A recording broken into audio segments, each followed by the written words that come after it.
আসসালামু আলাইকুম। চ্যাম্পিয়ন্স ট্রফির ফাইনাল ৯ তারিখে তার আগে ভারত এবং নিউজিল্যান্ডের ফ্যানরা হয়তো অনেক আশা নিয়ে বসে আছে কে হবে চ্যাম্পিয়ন।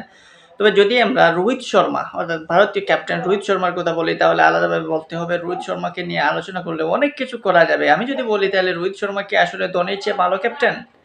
নাকি ধোনির পরেই রোহিত শর্মাকে ভারতীয় ইতিহাসে ধরা যাবে?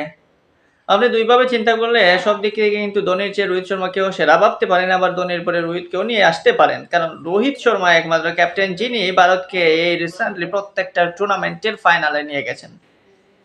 শুধু রিসেন্টলি আপনি দেখেন টেস্ট চ্যাম্পিয়নশিপ কিংবা ওডিআই বিশ্বকাপ কিংবা টি-20 বিশ্বকাপ, তারপর চ্যাম্পিয়ন্স ট্রফির ফাইনাল সবকিছুতেই কিন্তু ভারতীয়দেরকে নেতৃত্ব দিয়েছেন রোহিত শর্মা। যদিও টি-20 চ্যাম্পিয়ন হয়েছেন, ওয়ানডে চ্যাম্পিয়ন হতে পারেন নাই কিন্তু চ্যাম্পিয়ন্স ট্রফি চ্যাম্পিয়ন হওয়া এখন তার সময়ের দাবি, সময়ের ব্যাপার মাত্র। একটা ম্যাচ নিউজিল্যান্ডকে হারাতে পারলেই তারা হয়ে যাবে সেই চ্যাম্পিয়ন এবং সেই মর্যাদাটাও নিয়ে আসবেন রোহিত শর্মা নিজের কাঁধে।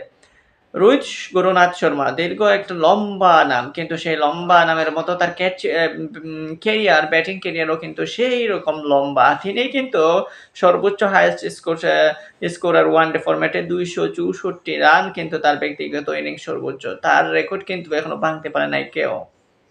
আমরা মহেন্দ্র সিং ধোনির পরে অনেক ক্যাপ্টেন দেখেছি। বিরাট কোহলি দীর্ঘদিন ভারতীয় ক্রিকেটকে সার্ভিস দিয়েছেন কিন্তু তেমন সাফল্য এনে দিতে পারেন নাই। ২০১৭ চ্যাম্পিয়ন্স ট্রফিতে ফাইনালে বিরাট কোহলির নেতৃত্বে ভারত হেরেছিল পাকিস্তানের সাথে। তবে এবার রোহিত শর্মার নেতৃত্বে ভারতীয় টিম এবার চ্যাম্পিয়ন্স ট্রফির ফাইনালে। এখন দেখা যাক কোহলির পথ ধরবেন নাকি তিনি চ্যাম্পিয়নের শিরোপা যেভাবে ২৪ বিশ্বকাপটা এনে দিয়েছিলেন নিজের দেশকে, সেভাবে আবার চ্যাম্পিয়ন্স ট্রফির শিরোপাটা এনে দেবেন কিনা। নিউজিল্যান্ড টিমের সাথে গ্রুপ পর্বে তারা জিতেছিল, দারুণ খেলা খেলে। সেখানে ২৫০ রান করেছিল ভারতীয় দল, সেখানে ২০৪ রানে অল আউট হয়ে যায় নিউজিল্যান্ড ক্রিকেট টিম। কিন্তু বর্তমানে নিউজিল্যান্ড ক্রিকেট টিম অনেক কঠিন একটি টিম, তারা দুর্দান্ত ফর্মে রয়েছে বোলিং ব্যাটিং সব বিভাগে। যাই হোক, তবে রোহিত শর্মা এখানে আলাদা। রোহিত শর্মার ফর্ম মনে হয় যে কখনো শেষ হয় না। ১ ম্যাচ ২ ম্যাচ না পারলে পরের ম্যাচে ঠিকই পুষিয়ে দেন। আর তার অ্যাটাকিং ব্যাটিংয়ে আপনি মুগ্ধ হতেই পারেন। রোহিত শর্মা যেভাবে তার টিমটাকে বন্ডিং করে রেখেছেন, সেইভাবে মহেন্দ্র সিং ধোনি আমরা দেখতাম যেভাবে সেইভাবে রেখে দিতেন। মহেন্দ্র সিং ধোনি ক্যাপ্টেন্সির দিক থেকে সর্বোচ্চ বা ভারতীয় ইতিহাসে সেরা হতে পারেন। আইপিএলের চেন্নাই সুপার কিংসে বারবার চ্যাম্পিয়ন করেছেন। ভারতকে ২০১১ বিশ্বকাপ এনে দিয়েছেন।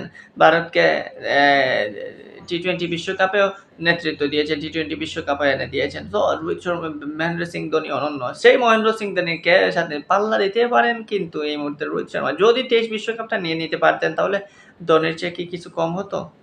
ধোনিও তো ১১ বিশ্বকাপ এনে দিয়েছিলেন ওডিআই ফরম্যাটের। তো ২৩ বিশ্বকাপটা যদি নিয়ে নিতেন তাহলে তো হয়েই যেত। ২৪ টি-20 বিশ্বকাপ যেহেতু রোহিত শর্মা এনে দিয়েছেন ভারতীয় দলকে, এখন চ্যাম্পিয়ন্স ট্রফির ফাইনাল। যাই হোক, রোহিত শর্মা এবং ধোনি আলাদা ২ টা প্লেয়ার। তারা নিজ মহিমায়, নিজ উচ্চতায় তারা একেকজন অনেক উপরের লেভেলে। তবুও যদি বলতে চান তাহলে ধোনির আগে রোহিতকে না নিতেও নেওয়া যায়। কারণ ধোনির চেয়ে হয়তো রোহিত শর্মা কিছুটা হলেও পিছিয়ে থাকবেন তার ব্যাটিং এবং বুদ্ধিদীপ্ত ক্যাপ্টেন্সির কারণে। সো এখানে তাদের মধ্যে কোনো পার্থক্য না খুঁজে আমরা চাইবো যেভাবে তারা নিজ মহিমায় তারা তাদেরকে নিয়ে আরো উপরে নিয়ে যাক এবং বলতেই পারেন যে ধোনির পরেই কিন্তু রোহিত শর্মাই হতে পারেন ভারতীয় ইতিহাসের সেরা ক্যাপ্টেন।